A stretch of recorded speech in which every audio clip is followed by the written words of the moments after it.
Corona വന്നപ്പോൾ back ചെയ്തപ്പോഴാണ് പിന്നെ ചിന്തിച്ചപ്പോഴാണ് നമുക്ക് എന്താണ് ഒരു ഡെലിവറി ആപ്ലിക്കേഷൻ സ്റ്റാർട്ട് ചെയ്യാം.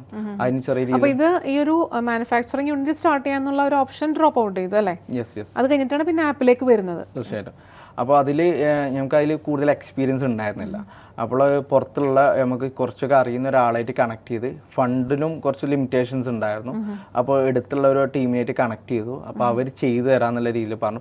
മൾട്ടിപ്പിൾ ആൾക്കാർ ചോയ്സ് നോക്കിയിട്ടുണ്ടായിരുന്നു, പക്ഷെ അഫോർഡബിൾ ആയിട്ട് ചെയ്തു തരാമെന്നുള്ള രീതിയിൽ വന്നതായിരുന്നു. പക്ഷെ അവർ ഫസ്റ്റ് സ്റ്റാർട്ട് ചെയ്യായിരുന്നു, അത് നമുക്ക് അറിയില്ലായിരുന്നു.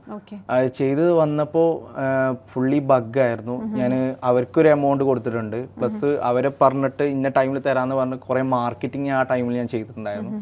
ടോട്ടലി ഒരു 12 lakhs അടുത്തോളം നമുക്ക് എന്താണ് അതിൽ ലോസ് വന്നു.